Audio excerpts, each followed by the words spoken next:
Hi, everybody. Welcome to the SalesIntel show, The Pipeline Pioneers, where our objective is to help the community learn from each other, from our experts, from the practitioners and leaders as to how to generate the most optimal pipeline for their businesses. As we know, pipeline is the heart and blood of any organization, and we at SalesIntel believe that generating pipeline is a team sport. You can't just give it to BDR organization or AEs or your marketing team. It truly takes a village to come together to build a pipeline that ultimately converts into revenue. Today, I am excited to have Jeff with us. Jeff, welcome to the show. Thank you. Thanks for having me. And yeah, I've seen a lot of the episodes posted on LinkedIn over the past number of months. So I'm far and away probably the least impressive, least knowledgeable person you've had on the show. So I'm incredibly grateful to join you, and I've been learning a lot from the other episodes that you've posted. So keep up the great work. Yeah, no, you're too modest, Jeff. You are a known personality in the go-to-market space. So thank you for everything that you do. To kick things off, Jeff, why don't you tell the community about yourself and about your business and how in your role do you help influence the pipeline for your business? Yeah, sure. So I started a company about 7 years ago called Sales Assembly. Um, Basically, what we do is we work with B2B software and tech companies with their revenue teams, and we provide ongoing year-round live skill development and training for uh, mainly the ICs on the pre and post sales side of their business. So yeah, we work with companies to help them operate in more of a peak performance manner by helping their reps and their frontline managers really zero in on the most critical skills and fundamentals that they need in order to be effective in their roles. That's great. So you help all the go-to-market professionals generate better pipeline. Yeah, either generate better pipeline or take the pipeline that they're generating on their own or through their marketing teams and actually put them into a better position to convert and to move those deals through the funnel and close. That is great. Yeah, pipeline generation and pipeline progression, both very important part of the revenue generation. So Jeff, last year was tough, for lots of companies. They didn't hit their numbers, especially in the B2B SaaS space. There were not enough pipeline. The pipelines were there that didn't convert into revenue, and the macroeconomic headwinds just made things that much worse. When you look back, what is what is one of the learnings that you would like to share with the team or with the group here? Yeah.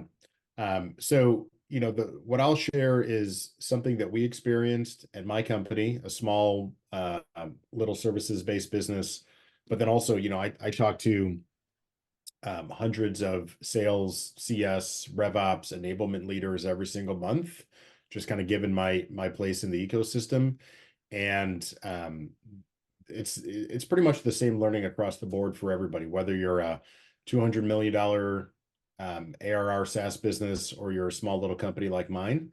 I think a big learning from last year was we got away from focus. Yep. So, what a lot of organizations were experiencing was a lot of headwinds and a lot of change and a lot of disruption, and pipelines are drying up, and it was hard to move deals through the funnel, and it was hard to secure budget, and we were experiencing a lot of headwinds on the retention and the renewal side of the business as well. And I think a lot of companies, they succumbed to a little bit of panic, and they thought, okay, things are not going the way that we've experienced over the last number of years. We have to just try everything. We have to try outbound when maybe outbound has never been a part of our toolkit because we need top of the funnel. We have to try, offering new things to our prospects to get them to move through the funnel. We have to try LinkedIn ads because we need eyeballs on our product. We have to reevaluate our messaging and the way that we're attracting inbound leads on our website. And it was a lot of stuff that companies were trying, and us too. We tried a lot of different things last year to more or less kind of right the ship when it came to either pipeline generation or the ability to close revenue. And towards the end of last year, we kind of came to realize that it wasn't just about trying new things or doing more. It was really focusing on the areas that over the course of the last number of years were the ones that really worked for us. And let's just lean more heavily in there. And, a lot of entrepreneurs or leaders, they want to get They get caught up with the shiny object, or trying new things, or they're listening to a podcast and they hear an idea and they think, oh gosh, let's go try that. We've Yep. never done that before. Maybe that's the silver bullet. And rarely does that work. And a lot of companies, post product market fit, you've been doing this for a little while. Just lean in on the things that work for your business and do more of them and do it better. If social, or if in real life events, or if thought leadership has been consistently working for the business over the last months or years, but it's only working at a 75 to 80% effective rate, like how do we lean in more and get that to 85, 90%, and then deprecate or automate or just kill the things that we're doing that are just not working, and shift those resources and time into the areas that are. And that's, I think, the trick that, everyone wants to do more with less in 2023, 2024. I mean, that's the way that you do it. You lean in more heavily on the things that work. You take the time and resources from the things that aren't working and you apply it to the areas in which you're more successful. And then boom, you're going to get more results because you're applying more time and effort into the areas that are most successful. And that's ultimately what's going to drive the best results for you. So it's not just about doing more, it's about doing more in the areas that are working. Working. That's going to result in the outcomes that you want, at least in my. That's great. So I couldn't agree more with you. Focus. Oftentimes, whether you're a small startup or a large company, we move away from focus and we pay the price for that. So couldn't agree more with you, Jeff. So new year, new budgets, new initiatives, new experiments. What are you most excited about for 2024 when it comes to pipeline generation? Yeah.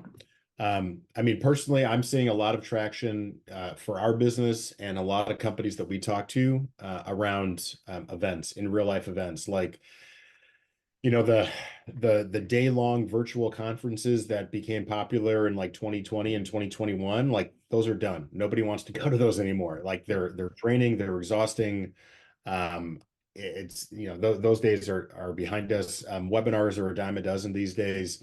People are craving the idea of getting out and meeting with peers in public and shaking hands and having a conversation over a cup of coffee or a drink or a meal, hearing live from thought leaders on stage. So whether you're going to a big conference like Dreamforce or SaaStr, or you're just going to a small dinner being hosted by a company in your space for 15 or 20 people, I think that's really where a lot of individuals, especially in leadership, are interested in spending their time. And so if you're a vendor and you're trying to get the attention of a VP or a C-level executive, especially on the go-to-market side, keep in mind, like, that's attractive to them right now. And they want to get out, they want to shake hands, they want to hang out in real life and talk about challenges and meet other people. And as far as sales assembly goes, we do a lot of that. We do dinners every single month in cities around North America for 25 or 30 executive level revenue leaders. And we've been doing this for a couple of years now, but the amount of interest that we get for our events now are far and away more than it's ever been, because people are just craving that sort of interaction. That's great. Yeah, we are seeing, we as SalesIntel, we are doubling down on the events, since the beginning of the year we have been.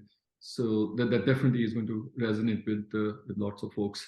When it comes to events, Jeff, have you seen smaller, intimate dinners or happy hours or lunches? Are those more effective, or the larger conferences like, your HubSpot has an annual conference, your SalesLoft has an annual conference, your Salesforce has an annual conference? Where do you see more effectiveness of your dollars? Yeah, I guess it depends on the dollars where they're being spent. If you're talking sponsorships, it's kind of hit or miss. If you're talking just as an attendee, like where you're going to get the most value and the most ROI on your time, I'm just a big fan of the smaller stuff. Where you could be in a room for a couple of hours and you can meet 6 to 8 people that you could have like an intimate conversation with, and these are people that you could follow up with and talk shop and build relationships and get ideas like on the spot. Sometimes you get that sort of outcome when you're going to inbound or you're going to SaaStr, but you have to be really strategic when you're going to a large event like that. I think if you are going to go to a big event, really planning ahead and understanding like who's going to be there and setting up meetings for yourself ahead of time and really maximizing the time that you're going to spend away from work. That's going to be important. But I'm just a big fan of the small stuff, and I know a lot of other people are too. They don't want to be in a room with a bunch of vendors. They don't want to be in a room with a bunch of consultants or people that are trying to sell them something. They want to be in a room with peers that are there to share ideas, collaborate, commiserate, talk shop. And I think that's where the magic of community really comes into play. And again, we've been doing this for a long time. That's really where we get a lot of the value for our community and our business. And I know a lot of other companies feel the same way. That's great. That's great. No, this is very helpful. So, Jeff, as we know, growth comes from many channels, right? Pipeline can't be generated through one channel alone. Although you can have one channel which is more effective than the others. So let's shift the gears here a little bit. I'm going to share my screen with you. Just let me know when you see this. Yep. On the screen, you have 100 pennies, and on the right hand side you have multiple channels. As we said, growth comes from many channels, right? You, as a leader of go to market or of a company, have to make sure that you allocate these dollars that you have, in this case these 100 pennies that you have, effectively to generate the most effective pipelines. How would you generate pipeline? How would you distribute these pennies across the channels that I have outlined here? Yeah, I mean, I know there's different um, people look at community-led growth or partnership-led growth in different ways. So it kind of comes down to context a little bit, but all in all, I would say I'm a big believer in community. I think that community is an area that a lot of companies have done well, and that involves social, it involves thought leadership, it involves brand, it involves connection and community. Like I think that's where a lot of companies are getting value right now. And as buyers, very rarely are people purchasing, 5 or 6 figure software off of a Google search, right? They're leveraging sites like G2, they're leveraging the Slack channels that they're in, and they're leveraging their peers that they've known. And a lot of that comes down to community. So I think community is a big area. I wouldn't sleep on brand. I know brands are always very tough to attribute ROI and value. Like you're not sure how many deals you've closed over the past 6 months where brand played a role. And unless you're a big company like Apple or Coca-Cola, it's kind of hard to really focus on the idea of brand. But I can't tell you how many times I hop on a call with a prospect, and the first thing that they say is they've either seen people wearing our I Love Sales hats, or they've seen our content on LinkedIn, or they've seen people in Slack channels talking about sales assembly in some way, shape, or form. I attribute that to brand, and we've worked really hard to create an environment where people enjoy working with us. They know what we do. We're out there in the market. And so I think brand comes into play. And then there's an area that, is not listed on here. And this isn't necessarily like a go-to-market motion, but an area like RevOps and just operations in general, I think a big area that companies are seeing a lot of success with right now, ourselves included, is taking all the strategies that you're doing, and then on the back end, how are you doing them in the most efficient and effective way possible? Yep. So if outbound is your play, or if thought leadership is your play, or event marketing is your play, whatever, that's great.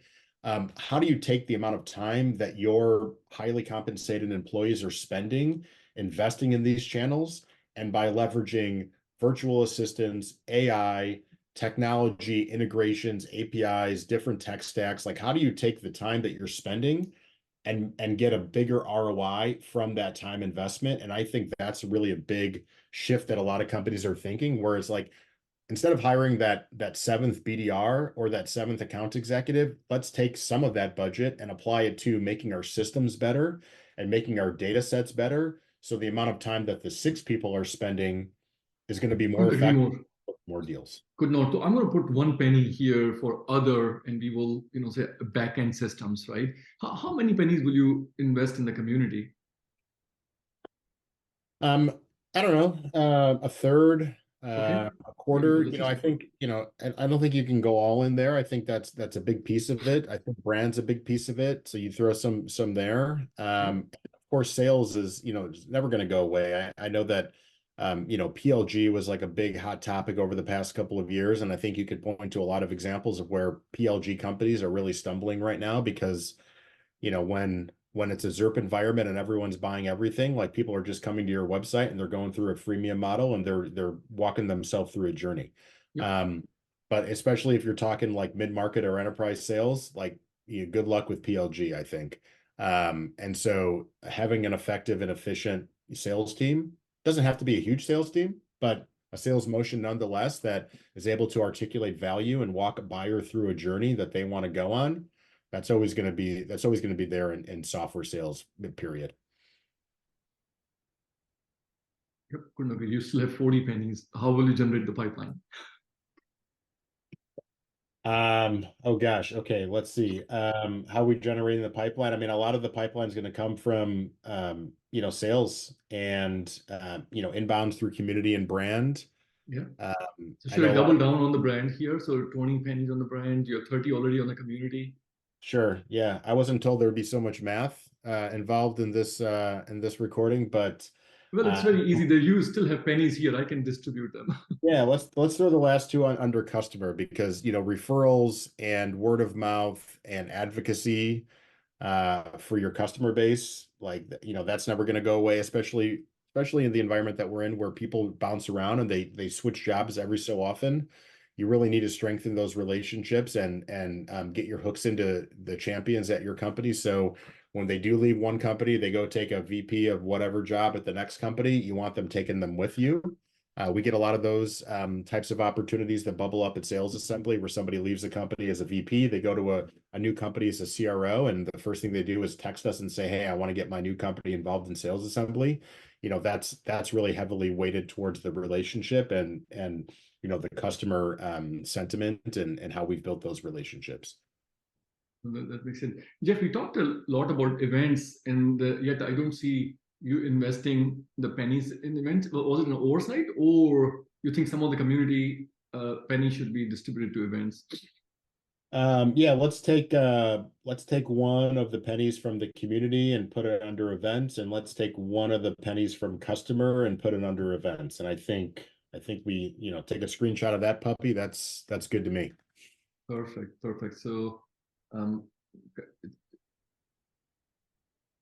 perfect. So last thing here, let's take a look at this screen. So this is a average of all the other go-to-market leaders. This is how they place their bets. This is where they are making their investment of 100 pennies. I'm going to overlay your data on top of it.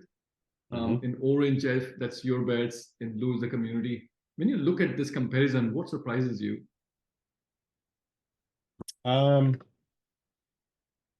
I am a little surprised that sales is so heavily indexed, I guess, just because there are so many other components, especially when you see on LinkedIn a lot of the talking heads that talk nonstop about brand and community and events and whatnot.